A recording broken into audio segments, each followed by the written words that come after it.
नदी के किनारे बसे एक छोटे से शहर हरिपुर में कुछ ऐसा चल रहा था जो किसी भी इंसान की समझ से परे था। अमावस की रात थी। जगदीश नाम का एक लकड़हारा देर रात ही लकड़ियां काटने हरिपुर के जंगलों के लिए निकल गया था। वो जब वहां पहुंचा तो सुबह होने ही वाली थी, लेकिन वहां जाते ही उसे एक अजीब सी बदबू आई, जैसे कि कुछ जल रहा हो। इस डर से कि कहीं आग की वजह से पूरा जंगल न जल जाए, वो जल्दी से जंगल के और अंदर भागा। जैसे जैसे वो स्मेल के पास जा रहा था, उसे ऐसा लग रहा था कि जैसे जंगल में कोई उसका पीछा कर रहा है। उसने कई बार चिल्लाकर पूछा कि वहां कौन है, पर उसे कोई जवाब नहीं मिला। तभी वहां ढेर सारा काला धुआं फैलने लगा।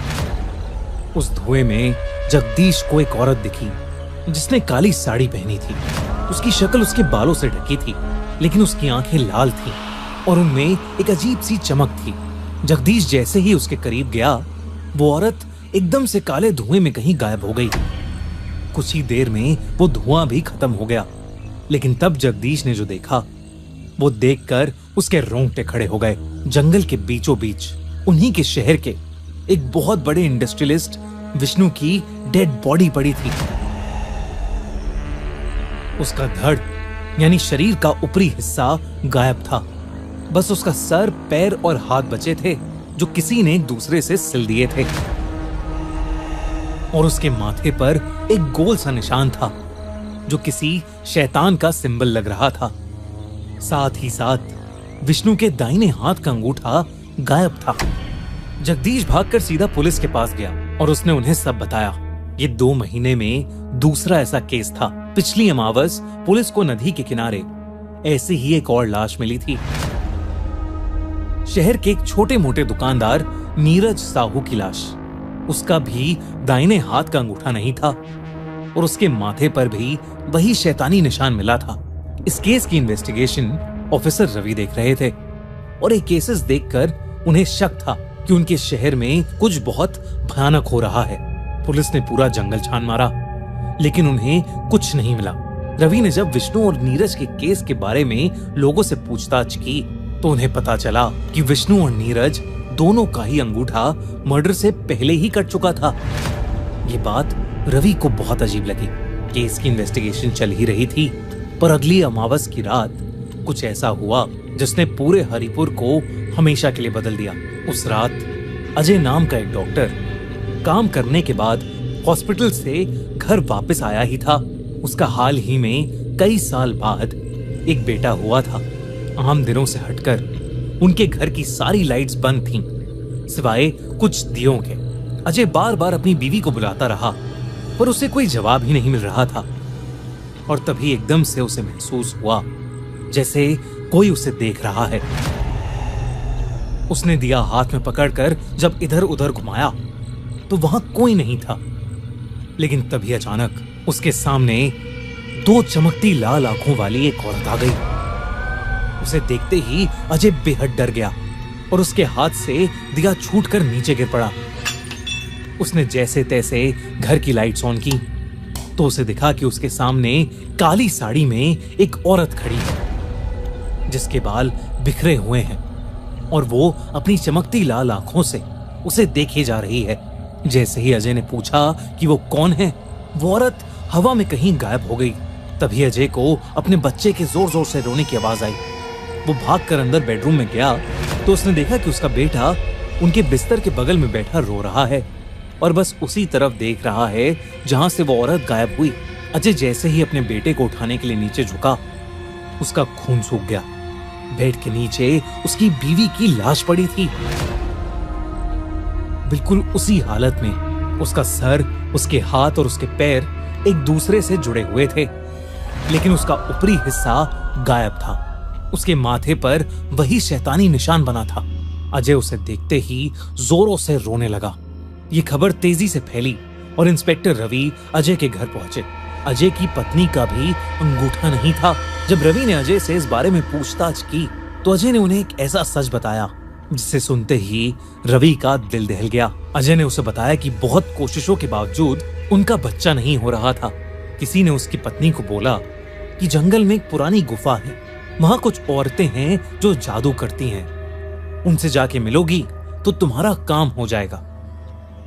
अजय और उसकी पत्नी ने सोचा कि वो ये भी आजमा के देखेंगे। वो एक शाम जंगल के बीचों बीच पहुंचे और उस गुफा को ढूंढने लगे, और तभी एक जोर की हवा चलने लगी। उन्हें ऐसा लगा कि कोई उन्हें आवाज दे रहा है। कई औरतें इकट्ठे उसकी बीवी का नाम पुकार रही हैं। जब वो लोग उस आवाज के पीछे गए तो उन्हें एक गुफा दिखी। अजय और उसकी बीवी दोनों ही अंदर जाने लगे, लेकिन एक काली साड़ी पहनी औरत ने अजय को अंदर घुसने से रोक दिया और सिर्फ उसकी बीवी को अंदर भेज दिया। अजय गुफा के बाहर अपनी बीवी का इंतजार करने लगा। कुछ देर बाद उसे उसकी बीवी की एक चीख सुनाई दी।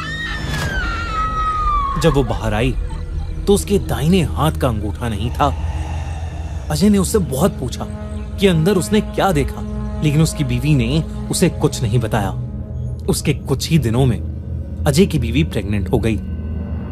उनका बच्चा तो हुआ, लेकिन अजय की बीवी तब से ही अजीब ढंग से बर्ताव करने लगी थी, मानो कि वो किसी और के वश में ही हो। रवि को नीरज और विष्णु के केसेस में भी लोगों ने कुछ ऐसा ही बताया था। अजय ने रवि को कहा कि उसे लगता है कि उस गुफा में जो औरतें हैं वो असल में डायन हैं, और वो जादू नहीं, काला जादू करती हैं। वो इंसान से उसका अंगूठा लेकर उसे अपने वश में कर लेती हैं, और फिर हर अमावस की रात वो किसी एक की बलि चढ़ा देती हैं। रवि इन सब चीजों में नहीं मानता था, पर जो भी उस शहर में हो रहा था उसने रवि की मान्यताओं पर कई सवाल खड़े कर दिए थे। उसी शाम रवि अपने एक हवलदार के साथ उस जंगल में पहुंच गया। जंगल की तलाशी लेते हुए एकदम से तेज हवा चलने लगी और जंगल में अंधेरा छा गया। रवि को किसी के चिल्लाने की आवाज आई, और तभी एकदम से उसके सामने नीरज, विष्णु और डॉक्टर अजय की बीवी आ गए। वो सब उनकी आत्माएं थीं। उनका शरीर सफेद पड़ चुका था, आंखें बिल्कुल काली थीं। वो सब आत्माएं रवि के पास आ रही थीं, लेकिन रवि के हवलदार को कुछ नहीं दिख रहा था। तभी अचानक से वो आत्माएं हवा में कहीं गायब हो गईं। रवि को कुछ समझ नहीं आ रहा था। उसने घबराते हुए अपने हवलदार को सब बताया और उसे हट्टे कट्टे ऑफिसर्स और पास के लोगों को बुलाने के लिए कहा। हवलदार जैसे ही वहां से गया, जंगल में अंधेरा छा गया। रवि को कुछ औरतों की आवाज आने लगी जो उसका नाम पुकार रही थीं। जब वो उन आवाजों के पास गया तो उसे वही गुफा दिखी जिसके बारे में अजय ने उसे बताया था। उस गुफा में घुसते ही उसे एक अजीब सा काला धुआं दिखा, जिसमें उसे वही काली साड़ी वाली औरत दिखी जिसके बारे में रवि को अजय और जगदीश ने बताया था। उसकी लाल आंखें अभी भी उसके बिखरे बालों के बीच से चमक रही थीं। रवि उस औरत के पीछे पीछे उस गुफा में चला गया। जब वो हवलदार कुछ लोगों को लेकर वापस आया तो उन्हें जंगल के बीचों बीच रवि की डेड बॉडी मिली, बिल्कुल उसी हालत में, सर, दोनों हाथ और दोनों पैर एक साथ सिले हुए, और रवि के माथे पर भी वही शैतानी निशान था, और उसके दाहिने हाथ का एक अंगूठा गायब था। इसके बाद सबको यकीन हो गया था कि उस जंगल में डायन रहती हैं जो शैतान की पूजा करती हैं और मासूम लोगों की बलि चढ़ाती हैं। तब से हरिपुर के लोगों ने उस जंगल में